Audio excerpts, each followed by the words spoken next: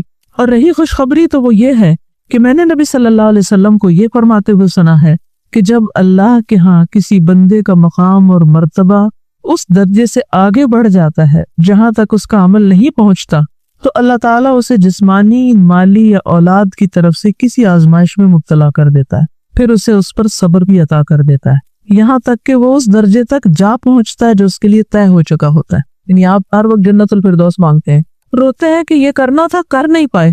یعنی کئی لوگوں کو لٹرلی روتے ہوئے دیکھا ہے جو واقعی سچے دل سے کہتے ہیں کہ ہمارا دل چاہتا ہے ہم یہ بھی کریں، یہ بھی کریں، یہ بھی کریں، لیکن ہم اس ہو نہیں پا رہا.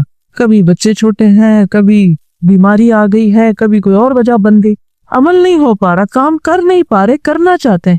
اب عمل کے ساتھ تو اس درجے کو پا ہی نہیں سکتے کیونکہ وہ وقت نہیں ہے، موقع نہیں ہے، یا قابلیت نہیں یا صلاحیت نہیں. اب یہ گیپ ہے، ابھی کچھ قدم باقی ہیں تو اللہ تعالیٰ کیا کرتے ہیں؟ وہ آزمائش بھیج دیتے ہیں، بندہ اس پہ صبر کر جاتا ہے. اس آزمائش کی وجہ سے وہ فاسٹ لفٹ میں بیٹھ کے اوپر چلا جاتا ہے. قرآن پڑھنے کا سب سے بڑا فائدہ یہ کہ انسان کی ہائی تھنکنگ ہو جاتی کہ میں اس درجے کو پہنچوں. اور اگر صحابہ کی زندگی آپ پڑھے تو اور بھی اس کو میموریز لگ جاتی کیونکہ وہ بہت مختلف طرح سوچتے تھے. وہ کبھی کبھی اپنی ڈریمز شیئر کرتے تھے. ڈریم سے مراد اپنے جو آئندہ کے خواب کے کیا کریں، کہاں پہنچیں، کیسی موت آئے، کہاں جائیں. حیرت ہوتی ہے کہ سوچتے بھی کیسے تھے، ہم وہ سوچنا بھی نہیں آتا کیونکہ جو لوگ خواب دیکھتے ہیں وہی منزل پہ پہنچتے ہیں اور اللہ پہنچا دیتا ہے، کسی بھی طرح پہنچائے. تو جب ایک طریقے سے نہیں پہنچ پاتے تو اللہ تعالیٰ کو اور طریقہ بتا دیتا ہے، اس سے نہیں تو ایک اور اس سے نہیں تو کسی اور. بس اللہ کی رضا پہ راضی ہونا سیکھ جائیں. لیکن یہ سب ہوگا اگر آپ کی تھنکنگ پازیٹیو ہوگی، ہوپ فل رہیں گے. جب مایوسی آنے لگے کہیں میرے لیے ناممکن، اللہ کے لیے سب ممکن، وہ کر سکتا وہ کرے گا. اس لیے بس مانگتے رہا کریں، سوچتے رہا کریں، آگے بڑھتے رہا کریں. آپ سمجھے کہ اللہ تعالیٰ نے کام کے ذریعے نہیں، بیماری کے ذریعے مجھے اوپر لے کے جانا ہے اگر میں نے صبر کیا. اب بے چینی چھوڑیں، اللہ کی رضا پر راضی ہو جائیں. وہ دکھ تکلیف تو ہوگی مگر راضی، یا اللہ میں راضی. انشاءاللہ آپ دیکھیں گے کہ وہ جو اندر کا ایک سکون ہے وہ نہیں ڈسٹرب ہو، اسے برقرار رکھنا ہے. اچھا، اس کا مطلب یہ نہیں کہ کوئی بیماری آئے تو علاج ہی نہ کرے. علاج اور کوشش اور اس پر جو مال لگتا ہے، ایفرٹ لگتی ہے، وہ بھی اجر کا باعث ہے کیونکہ اللہ نے کوئی بیماری نہیں اتاری جس کے لیے شفا نہ اتاری ہو. تو شفا کا حصول جو ہے اور اس کی کوشش جو ہے وہ کوشش بھی باعث اجر اور اللہ کے حکم پر عمل کرنا ہے. دیکھیے دین کے سارے معاملات میں اصل چیز اطاعت ہے. کیوں نہیں ہے؟ اچھا ابھی تو کہا گیا تھا کہ اگر کوئی بیمار ہوگا تو اتنا اجر ہے، تبھی کہا جائے دوائی لے لو، تو میں کیوں دوائی لوں؟ نہیں، یہ بھی اللہ ہی کا حکم ہے. وہ صبر بھی اللہ کا حکم تھا، وہ شکر بھی اس کا حکم تھا، یہ دوا کھانا بھی اللہ کا حکم ہے. ٹھیک ہے. پھر اسی طرح یہ ہے کہ دوا کے علاوہ دعا، انی مسنی الضر وانت ارحم الراحمین. ابراہیم علیہ السلام نے کہا تھا وَإِذَا مَرِضْتُ فَهُوَ يَشْفِينِ. اور اپنی زبان میں دعا. اب یہ نہیں کہ جو ابراہیم علیہ السلام نے کہا وہ ایوب علیہ السلام نے کہا، ہر ایک نے اپنی اپنی بات کی جو ان کے دل میں آئی. پھر اللہ نے رضائیں جیسی پیدا کی ہیں اس کو بھی. رسول اللہ صلی اللہ علیہ وسلم نے فرمایا بخار جہنم کی گرمی کا اثر ہوتا ہے، اس لیے آب زمزم سے ٹھنڈا کرو. لہٰذا بخار کے مریضوں کو اگر دوا کے طور پر آب زمزم پلائیں تو انشاءاللہ ان کو فائدہ ہوگا. اور اگر آب زمزم کو کسی چھوٹے سے پیالے میں رکھ لیں اور کچھ روئی یا کپڑے کے اوپر سپرنکل کر کے اس کو ماتھے پہ پٹیاں جو لگاتے ہیں یا ویسے آپ اپنے آپ کو وائپ کرتے ہیں تو وہ بھی اچھا رہے گا. پھر یہ کہ جو کوئی بیمار ہے تو عیادت کرنا جو ہے نبی صلی اللہ علیہ وسلم کے اخلاق کا حصہ ہے، اور اس میں مرد حضرات کی، خواتین کی بھی عادت کی آپ نے. ام علا کہتی ہیں میں بیمار تھی، رسول اللہ صلی اللہ علیہ وسلم میری بیمار پرسی کے لیے تشریف لائے.